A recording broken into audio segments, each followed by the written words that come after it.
Hello friends, എല്ലാവർക്കും സ്വാഗതം പുതിയ വീഡിയോയിലേക്ക്. ഇന്ന് ഞാൻ വന്നിട്ടുള്ളത് ഒരു വെറൈറ്റി ചിക്കൻ റെസിപ്പി ആയിട്ടാണ്. നല്ല സ്പൈസിയും ജ്യൂസിയും ടേസ്റ്റി ആയിട്ടുള്ള കടായി ചിക്കനാണ് കേട്ടോ ഇന്നിവിടെ ഉണ്ടാക്കാൻ പോകുന്നത്.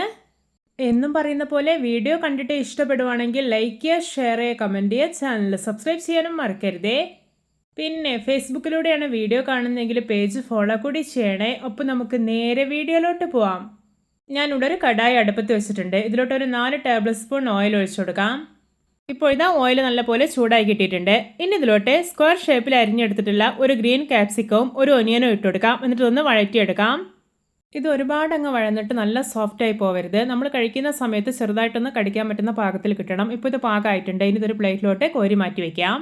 ഇനി ഒരു സെയിം കടായിലോട്ട് 2 വലിയ ഉള്ളി അരിഞ്ഞത് ഇട്ട് കൊടുക്കാം. എന്നിട്ട് ആവശ്യത്തിന് ഉപ്പ് കൂടി ചേർത്തിട്ട് നന്നായിട്ടൊന്ന് വഴറ്റിയെടുക്കാം. ഇപ്പോൾ ഇതാ ഉള്ളി നല്ല സോഫ്റ്റായി കിട്ടിയിട്ടുണ്ട്. ഇനി ഇതിലോട്ട് ഒരു 1.5 ടേബിൾ സ്പൂൺ ഇഞ്ചി വെളുത്തുള്ളി പേസ്റ്റ് ഇട്ട് കൊടുക്കാം.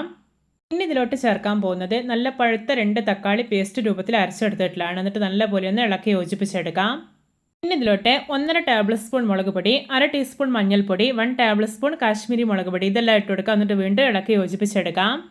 ഇനി ഇതിലോട്ട് ചിക്കൻ ചേർത്ത് കൊടുക്കാം. ഞാനിവിടെ ഒരു 500 ഗ്രാം ചിക്കൻ നന്നായിട്ട് ക്ലീൻ ചെയ്തെടുത്തിട്ടുള്ളതാണ്. അതുകൂടി ചേർത്തിട്ട് നല്ലപോലെ മിക്സാക്കിയെടുക്കാം.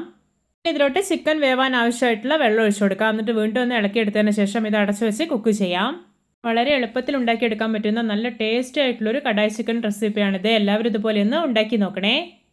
ഞാനിത് അവിടെ ഒരു 15 കാഷ്നട്ട് കുറച്ച് വെള്ളം ഒഴിച്ചിട്ട് ഒരു 1/2 അവർ സോക്ക് ചെയ്തെടുത്തിട്ടുള്ളതാണ്. ഇതൊരു മിശ്ര ചെറിയ ജാറിലേക്ക് ഒഴിച്ചു കൊടുക്കാം. എന്നിട്ട് ഞാൻ നല്ല സ്മൂത്തായിട്ടൊന്ന് അരച്ചെടുത്തിട്ടുണ്ട്. ഇതൊന്ന് മാറ്റി വയ്ക്കാം.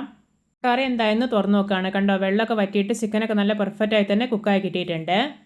ഇനി ഇതിലോട്ട് നേരത്തെ ഫ്രൈ ചെയ്ത് മാറ്റി വെച്ചിരിക്കുന്ന ക്യാപ്സിക്കവും ഒനിയനും ഉണ്ടല്ലോ, അത് ചേർത്ത് കൊടുക്കാം. എന്നിട്ടൊന്ന് മിക്സാക്കിയെടുക്കാം. കടായി ചിക്കനിൽ ഒരുപാട് ഗ്രേവി ഒന്നുമില്ല, നല്ല തിക്കായിട്ടാണ് കേട്ടോ റെഡിയാക്കി എടുക്കുന്നത്. അങ്ങനെ കഴിക്കുമ്പോഴാണ് നല്ല ടേസ്റ്റ് ഉള്ളത്. ഇനി ഇതിലോട്ട് അരച്ച് വെച്ചിരിക്കുന്ന കാഷ്നട്ട് ചേർത്ത് കൊടുക്കാം. ഇതുപോലെ കാഷ്നട്ട് അരച്ച് ചേർക്കുമ്പോഴാണ് കടായി ചിക്കന് നല്ലൊരു കൊഴുപ്പും ഒരു സ്പെഷ്യൽ ടേസ്റ്റും ഉണ്ടാവുന്നത്. ഇനി ഇതിലോട്ട് 1 ടീസ്പൂൺ കടായി മസാല, 3/4 ടീസ്പൂൺ കുരുമുളക് പൊടി, 1 ടേബിൾ സ്പൂൺ ടൊമാറ്റോ സോസും ചേർത്ത് കൊടുക്കാം. ഇനി ഇതിലോട്ട് കുറച്ച് കറിവേപ്പിലയും മല്ലിയിലും അരിഞ്ഞത് ഇട്ട് കൊടുക്കാം. എന്നിട്ട് നല്ല പോലെ ഒന്ന് ഇളക്കി യോജിപ്പിച്ചെടുക്കാം. ഇത് നമ്മുടെ രുചികരമായിട്ടുള്ള നല്ല ജ്യൂസിയും സ്പൈസിയും ആയിട്ടുള്ള കടായി ചിക്കൻ റെഡി. നോക്കിയേ, കാണുമ്പോൾ തന്നെ കൊതി വരുന്നില്ലേ? എന്തിൻ്റെ കൂടെ വേണമെങ്കിലും കഴിക്കാൻ പറ്റുന്ന ഒരു അടാർ രുചിയിലുള്ള കടായി ചിക്കനാണിത്. ഒരു തവണ നിങ്ങൾ ഇതിൻ്റെ രുചി അറിഞ്ഞാൽ പിന്നെ ഇതുപോലെ ഉണ്ടാക്കുള്ളൂ. എല്ലാവർക്കും എൻ്റെ special and tasty kadai chicken recipe ഇഷ്ടപ്പെട്ടെന്ന് വിചാരിക്കുന്നു. ഇഷ്ടപ്പെട്ടാൽ സപ്പോർട്ട് ചെയ്യാൻ മറക്കരുതേ. അപ്പോൾ ഇതുപോലെയുള്ള വെറൈറ്റി വീഡിയോകളായി നമുക്ക് വീണ്ടും കണ്ടുമുട്ടാം. Okay, bye bye.